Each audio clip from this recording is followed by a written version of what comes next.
Abriendo el juego. Bueno, estamos de vuelta y hay que hablar de este tema de Manuel Clase y esa situación que está pasando Manuel.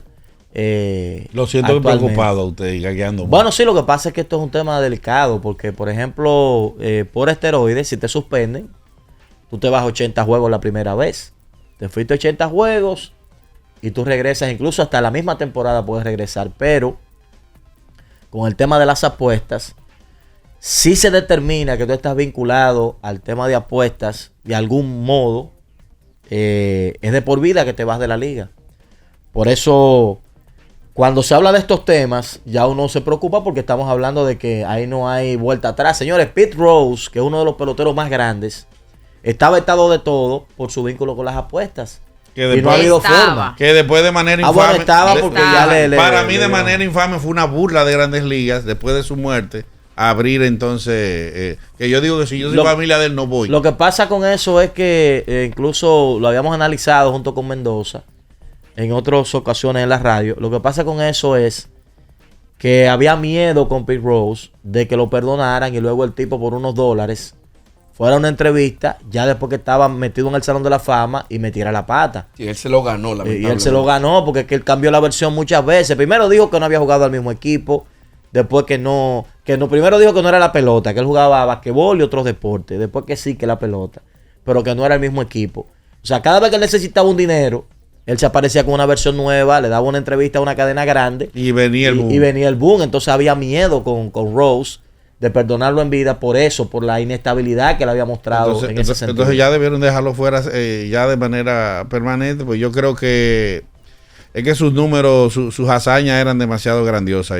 Pero por eso es que después de muerto están haciendo el esfuerzo de llevarlo, porque el hombre, sus números son de Salón de la Fama, pero su comportamiento no era de Salón de la Fama. Si yo fuera su familiar de él, ni fuera, ni me molestara. Bueno, pero mire la contradicción de la vida. Son sus familiares, una gran parte de ellos, los que están upando a que a él sea llevado al Salón de la Fama, aunque sea de forma póstuma. Bueno, o sea, ellos mismos. En el caso de Clase, se une entonces a otro lanzador Luis Ortiz, dominicano, que están metidos en el. Y esto es por el tema ahora del banqueo, de si el primer lanzamiento es bola o es strike. O sea, yo pienso que estamos en un terreno un poco peligroso y se da mucho como a la suspicacia, al asunto. Para mí no estamos en ningún terreno peligroso. Yo sé que al principio yo era de los que pensaba, cuando MLB empezó a aceptar las bancas como patrocinadores. Cuidado. Yo era de los que pensaba que estábamos caminando en un terreno bastante, en una arena movediza. Eso era lo que yo pensaba. Y pensaba inclusive, llegué a pensar hasta en doble moral. Pero el tiempo, después que he visto cómo ha transcurrido todo, he cambiado de opinión por lo siguiente. MLB me parece, puedo estar equivocado, que fue la última de las 4 grandes ligas norteamericanas en aceptar a las bancas. Creo que NFL, NHL y NBA lo hicieron antes. Pero independientemente de eso, todas las ligas lo están aceptando. Era muy sencillo. Las bancas estaban bañándose en millones y millones de dólares debido a las ligas. Y las ligas en un momento dijeron, espérate, yo necesito un pedazo de ese pastel. Y tiene sentido. Ahora bien, hay normas que los jugadores tienen que seguir. Y los jugadores están siguiendo. Te lo voy a poner sencillo. En todo momento hay el 700 y pico de jugadores activos en grandes ligas. Pon tú que entre lesiones, sube y baja, 900, 1000 jugadores por año pasen por un terreno de grandes ligas. ¿Cuántos hemos tenido desde que empezó la temporada en investigación? 2. Casualmente dominicanos los 2. Y yo sé que me van a mencionar, pero Ohtani, ¿por qué no lo pusieron en licencia administrativa? Antes de que lo pregunten, es muy sencillo. Cuando Ohtani se destapó el caso, estábamos en pretemporada. Los jugadores ni cobran ahí. Si la investigación se hubiera movido a la temporada, probablemente hubiera sido puesto en licencia administrativa. Y sáquense de la cabeza de que lo hacen porque son dominicanos y a Ohtani lo están cubriendo. Señores, el FBI no va a cubrir un jugador de grandes ligas. Déjense de eso. Bueno, para mí es bastante preocupante esto. Y preocuparía aún más el hecho de que haya otros lanzadores.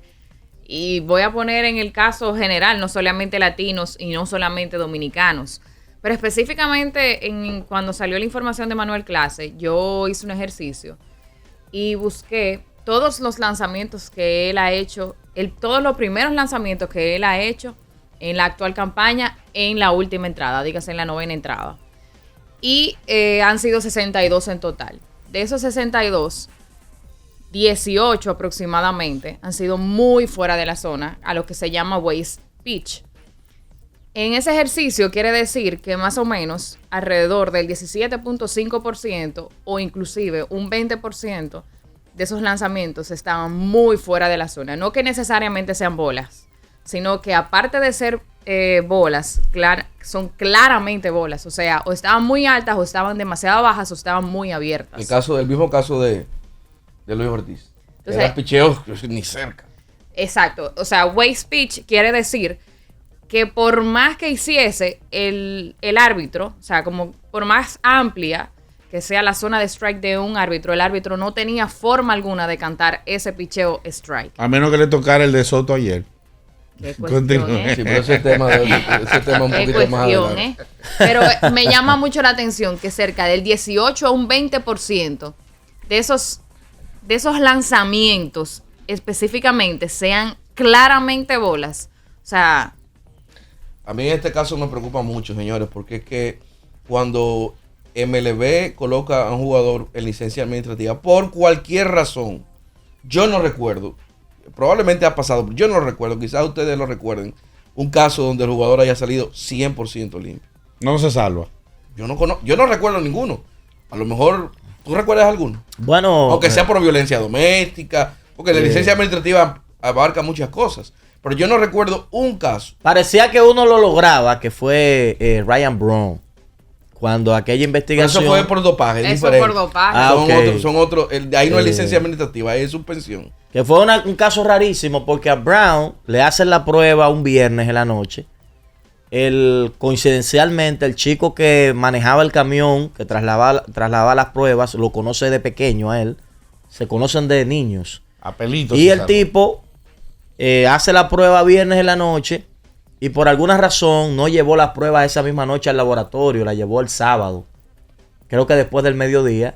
Y esa información la consiguieron los abogados de Brown y demostraron que la prueba pudo alterarse en ese proceso, en ese tiempo, porque estamos hablando de algo delicado. Se la cadena de custodia. Y logró demostrar que sí, que la prueba, ese proceso pudo alterar la prueba y salió ileso. Pero luego, en las investigaciones de MLB, él salió en el listado aquel de Miami y entonces MLB le dio con la maceta y finalmente lo suspendió.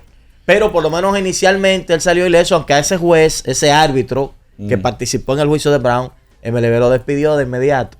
Pues como dice Víctor, la liga prácticamente no ha perdido ningún caso.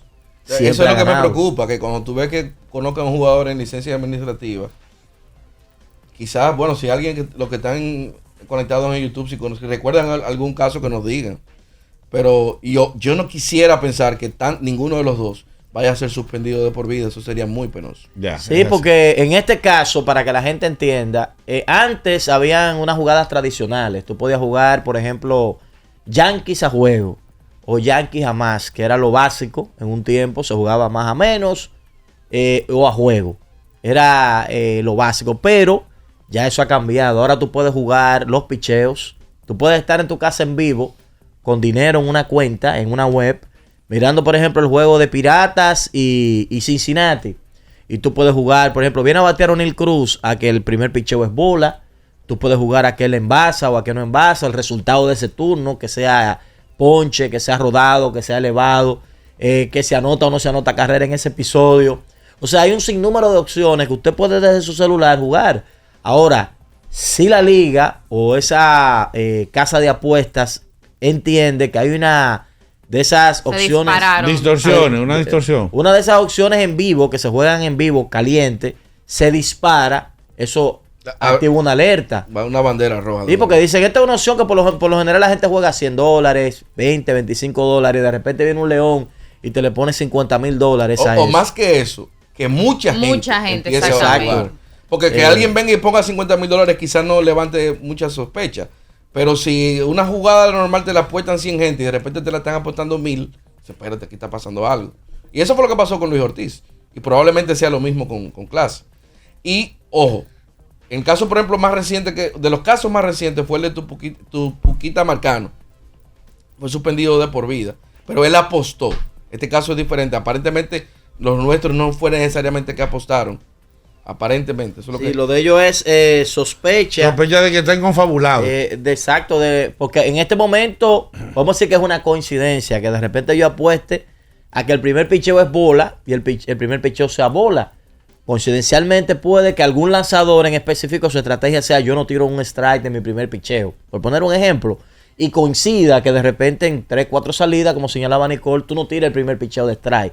Puede suceder, pero como ha coincidido, es probable que te investiguen y digan, déjame ver si esto es un patrón del pitcher o es un patrón vinculado a un tema de apuestas. Orlando, es que si tú chequeas las estadísticas de picheo por picheo, estoy hablando de una recopilación de 62 picheos, que eso lo pueden buscar por StatCast o Baseball 7. Si usted lo busca, de esos 62 picheos, que de esos 18 sean exactamente unas bolas que usted dice que normalmente eso tú lo ves y tú dices, no, pero eso fue aposta. No, es que está calentando el brazo, está frío todavía, pero hay dos cosas ahí. Y es más común que sea el primer picheo, porque si un pitcher no está bien, puede ser que su primer picheo no esté en la zona. Hay que decir dos cosas, y entre serio y quizás un poco distendiendo, digamos que en broma, ¿verdad?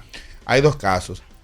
La parte seria es que son relevistas, no son lanzadores que tú dices, no, cada 4 o 5 días yo lo tengo, sino que son llamados en un momento X por el dirigente, ¿verdad?, a salir. Entonces tiene que darse la situación de que se dé, de que el dirigente los llame, de que ellos, ¿verdad?, entren a juego y eso. Pero ahora hablando en el otro aspecto, hay muchos bateadores que dicen, yo no le tiro al primer lanzamiento y no pasa nada.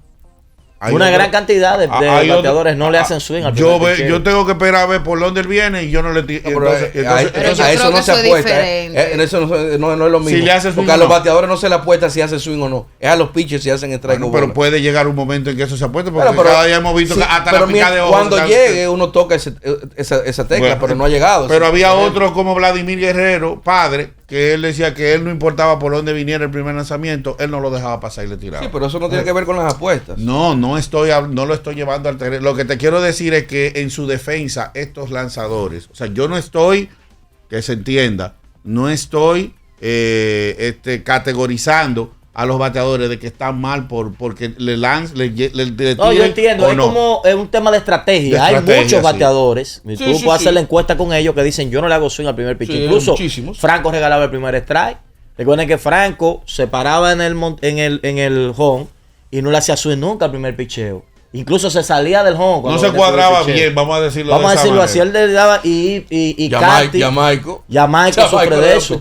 El primer picheo casi siempre se sale. Entonces, y Carty decía que le gustaba batear en 2 strikes. Pero eso es un porcentaje. Claro, pero en defensa de esos lanzadores también se puede decir que ellos no les gusta tirar el strike en el primer picheo. Sí, lo importante es que se está investigando. Si hubiesen sido culpables, los sancionan y punto. O sea, algo no sabe la liga que todavía los está investigando antes de tomar una decisión con los lanzadores dominicanos, y vamos a estar pendientes esperando que puedan salir bien de esta situación delicada en la que están en este momento en el ojo del huracán tanto Luis Ortiz como Manuel Clase, que incluso se había hablado de él para cambiarlo. Ya. Filadelfia estaba interesado en adquirirlo. Según reporte, el hombre estaba casi cambiado. Casi cambiado. Eso cambia muchísimo el panorama. No, peligroso.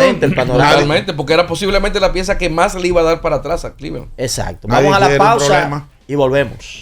En Abriendo el Juego.